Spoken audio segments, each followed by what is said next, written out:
El cine de oro mexicano nos dejó historias inmortales, pero también arrastró con ellas sombras que muchos prefieren olvidar, muertes trágicas, accidentes extraños y coincidencias demasiado perturbadoras para ser ignoradas. ¿Casualidad o maldición? Hoy te contaré los 6 casos más escalofriantes. ¿Estás listo? Comencemos. A simple vista, La Casa del Terror parecía una película más de comedia con toques de horror, de esas que hacían reír al público sin mucho esfuerzo. Pero lo que ocurrió con sus protagonistas después del rodaje la convirtió en una cinta maldita. La historia de esta película no terminó en la pantalla, sino en una serie de muertes prematuras y extrañas coincidencias que rodearon a quienes participaron en ella. Lon Chaney Jr., una leyenda del cine de terror en Hollywood, fue la gran atracción de esta película. Había interpretado a monstruos icónicos como el Hombre Lobo en los años 40 y era hijo del mítico Lon Chaney, el actor del cine mudo famoso por El Fantasma de la Ópera y El Jorobado de Notre Dame. Pero para cuando Chaney Jr. llegó a México a filmar La Casa del Terror, su vida personal ya era un desastre. Era un alcohólico empedernido y su salud se deterioraba rápidamente. Durante el rodaje, sus problemas con la bebida eran notorios. Llegaba al set tembloroso, a veces sin poder recordar sus líneas, y necesitaba tragos entre escenas para poder mantenerse de pie. Su cuerpo ya estaba devastado por el abuso de alcohol, pero la película le dejó una última marca. Poco después de filmarla, le diagnosticaron cáncer de hígado. Su muerte en 1973 no sorprendió a nadie, pero lo que inquietó a muchos fue la rapidez con la que su salud se desplomó tras la filmación. Algunos aseguraban que la maldición de la casa de la película lo había alcanzado. Germán Valdés, Tintán, era uno de los comediantes más queridos de México, un hombre carismático que parecía inmune a la tristeza.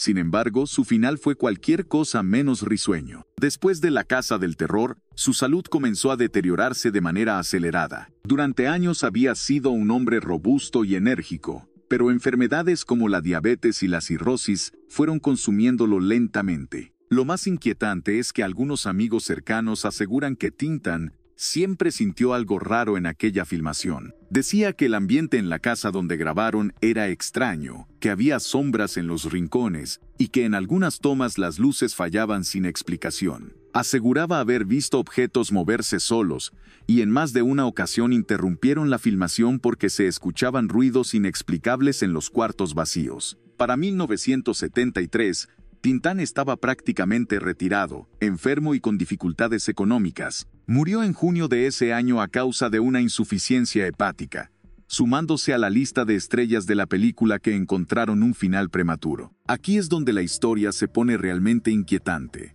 La casa en la que filmaron varias escenas tenía fama de estar maldita. Ubicada en la Ciudad de México, esta antigua casona tenía antecedentes turbios. Antes de ser un set de filmación, había servido como hospital improvisado durante la Revolución Mexicana. Muchos aseguraban que en sus paredes se habían cometido actos atroces y que las almas de quienes murieron ahí nunca se fueron del todo. Los miembros del equipo de producción reportaron accidentes inexplicables durante el rodaje. Luces que explotaban, cámaras que dejaban de funcionar sin razón y una sensación constante de que alguien los observaba. Uno de los camarógrafos llegó a decir que en una de las escenas filmadas en un pasillo apareció una sombra extraña que no correspondía a nadie del set. Cuando revisaron el material, la sombra desapareció del negativo. Años después de la filmación, la casa fue demolida, como si alguien quisiera borrar su historia de una vez por todas. La lista de tragedias que envolvieron a los protagonistas de La Casa del Terror ha llevado a muchos a preguntarse si la película estaba realmente maldita. Lon Chaney Jr., Tintán y otros miembros del equipo tuvieron muertes trágicas y enfermedades que parecieron acelerarse tras la filmación. ¿Fue solo una coincidencia? ¿O esta película tocó algo que debía permanecer en el olvido? Pepe el Toro es una de las películas más queridas del cine mexicano. La trágica historia de un hombre golpeado por la vida que lucha hasta el final. Pero lo que pocos saben es que las desgracias de la pantalla se trasladaron a la vida real, como si la maldición del personaje hubiera alcanzado a los actores. El destino de varios de los protagonistas estuvo marcado por la tragedia. Pedro Infante murió en un accidente aéreo. Fernando Soto Mantequilla terminó en la miseria, y Columba Domínguez pasó sus últimos días en un asilo, abandonada por la industria que alguna vez la adoró. Pedro Infante ya era una leyenda cuando filmó Pepe el Toro, la tercera parte de la trilogía que comenzó con Nosotros los pobres y Ustedes los ricos. Su personaje era el reflejo del hombre sufrido, humilde y luchador, alguien que lo pierde todo y aún así sigue adelante.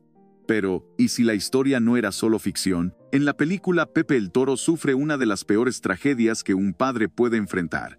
Pierde a su hija Chachita en un incendio. En la vida real, Pedro Infante también dejó huérfanos a sus hijos, pero de una forma aún más trágica. El 15 de abril de 1957, el avión que pilotaba Pedro Infante cayó en Mérida, Yucatán. Su cuerpo quedó irreconocible, y la noticia conmocionó a todo México. La imagen del ídolo inquebrantable se derrumbó en un instante.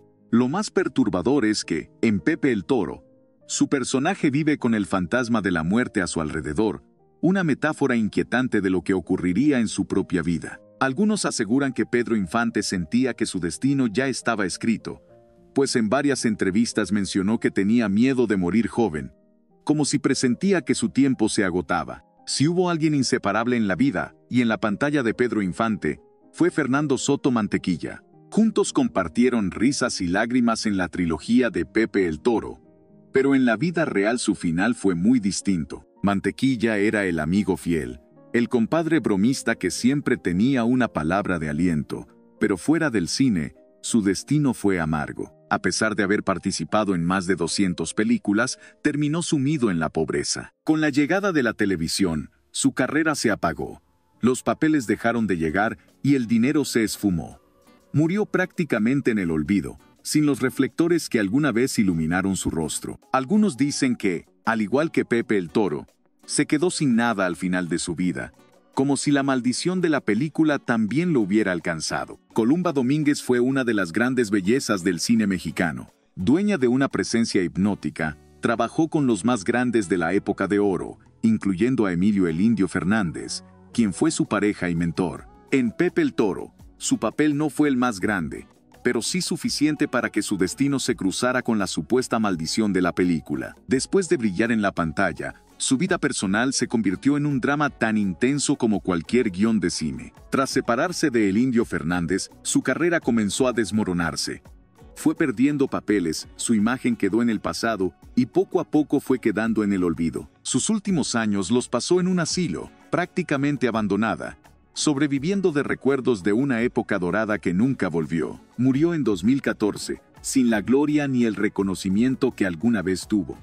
La mujer que deslumbró a México terminó en la soledad, como si la sombra de Pepe el Toro la hubiera alcanzado. El mito de La Llorona es uno de los más escalofriantes de la cultura mexicana. Una mujer condenada a vagar por la eternidad, llorando la muerte de sus hijos. Pero lo que pasó en la filmación de la película La Maldición de La Llorona, 1963, convirtió la leyenda en algo mucho más real y aterrador. Desde el primer día de rodaje, el ambiente en el set se tornó extraño. Las luces parpadeaban sin explicación. El equipo de sonido captaba ruidos perturbadores en tomas silenciosas y algunos actores aseguraban haber visto sombras moverse en la oscuridad. Al principio, todo se tomó como una simple coincidencia o un problema técnico, pero con el paso de los días, los sucesos se volvieron más inquietantes. Cámaras que fallaban sin razón, cables que se desconectaban solos y hasta accidentes inexplicables comenzaron a sembrar miedo entre el equipo de producción. Algunos decían en voz baja que habían despertado algo al filmar la historia de la mujer condenada. María Elena Márquez, la protagonista de la cinta, fue una de las primeras en notar que algo andaba mal. Según testimonios de algunos compañeros,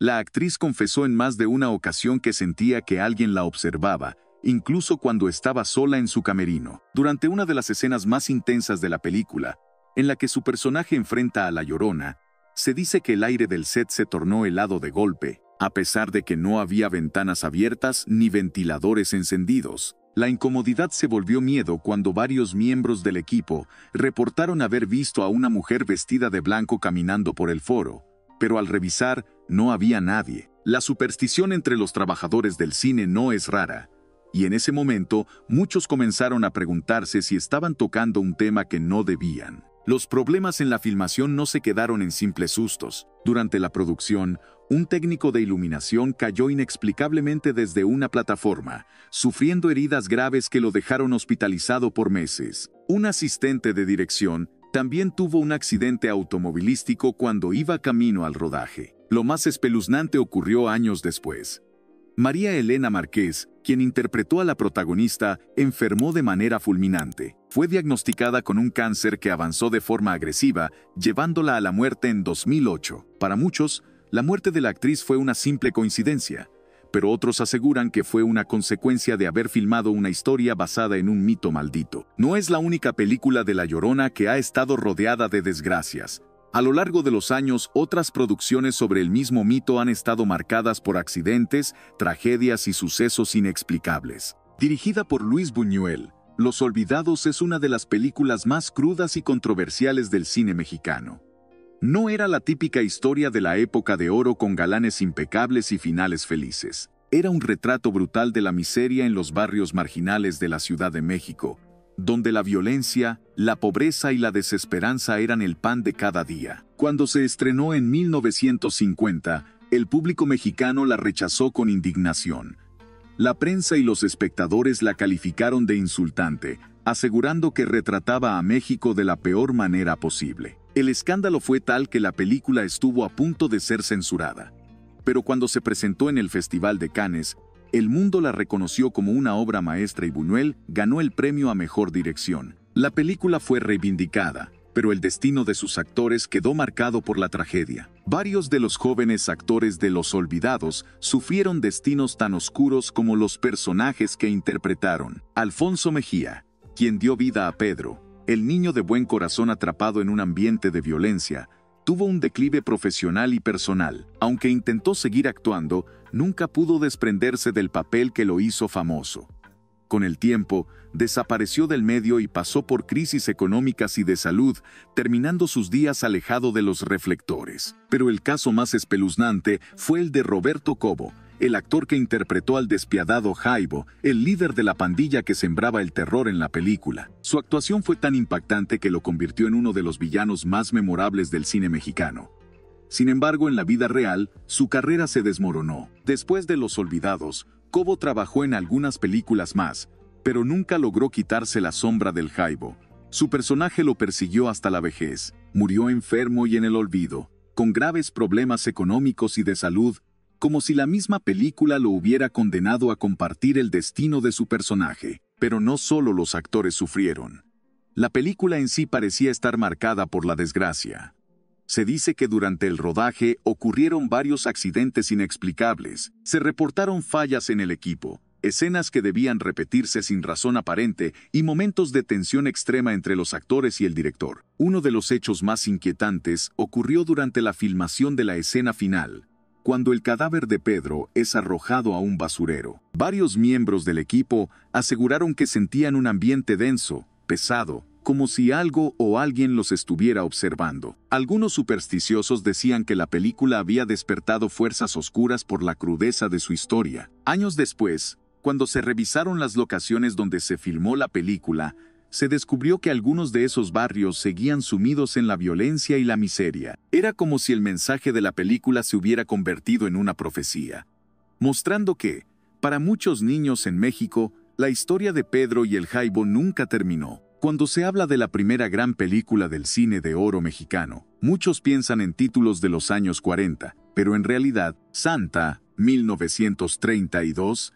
fue la cinta que abrió las puertas al cine sonoro en México. Fue un proyecto ambicioso, protagonizado por la joven actriz Lupita Tovar, quien interpretó a Santa, una mujer atrapada en un destino trágico, una historia de amor, sufrimiento y fatalidad. Pero lo que pocos saben es que esta película no solo fue pionera, sino que también arrastró consigo una extraña maldición, marcando a muchos de los que participaron en ella. La película narra la vida de una joven que, por una traición amorosa, es expulsada de su hogar y termina en la prostitución, envuelta en un mundo de dolor, desamor y muerte. Para Lupita Tovar, interpretar este papel fue un reto, pues no solo era su debut en una cinta sonora, sino que también tenía que encarnar el sufrimiento de una mujer que lo pierde todo. Aunque la película la hizo famosa, su carrera quedó completamente atada a este personaje. A pesar de ser una de las primeras grandes estrellas del cine mexicano, nunca pudo despegar más allá de este papel. En Hollywood intentó seguir actuando, pero jamás consiguió un papel tan icónico. En México, a pesar de su talento, fue relegada poco a poco de los proyectos importantes. El papel de Santa la encumbró, pero también la encadenó para siempre. Pero lo realmente escalofriante es lo que le pasó a las mentes detrás de la película.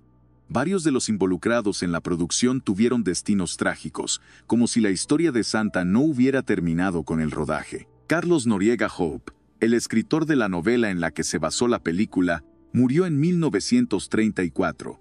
Apenas 2 años después del estreno. Tenía apenas 37 años y su fallecimiento sigue envuelto en misterio. Antonio Moreno, el director de la cinta, también vio su carrera desplomarse poco después. A pesar de haber dirigido una de las películas más importantes de la historia del cine mexicano, su nombre se fue perdiendo en el olvido y murió en el anonimato. Algunos de los guionistas y técnicos cayeron en la ruina, incapaces de replicar el éxito de Santa. La película parecía arrastrar una energía oscura, y con el tiempo, algunos empezaron a creer que tenía una maldición. El destino de Santa en la pantalla era trágico, y quienes la llevaron al cine parecían haber quedado atrapados en su misma desgracia. Más allá de su maldición, Santa fue la película que marcó el inicio del cine sonoro en México, dejando atrás la era del cine mudo. Fue el primer filme con una banda sonora sincronizada, con diálogos audibles y con una historia que impactó al público de su época. Pero aunque fue un parteaguas, también arrastró un aire de tragedia. El cine de oro mexicano dejó un legado inolvidable, pero detrás de sus grandes producciones, muchas historias ocultaban tragedias, misterios y hasta supuestas maldiciones. ¿Crees que estas coincidencias fueron solo casualidad o que realmente algunas películas arrastraron consigo un destino fatal? Si te gustan este tipo de historias, no olvides seguirnos para más relatos escalofriantes del cine mexicano. Nos vemos en el próximo video.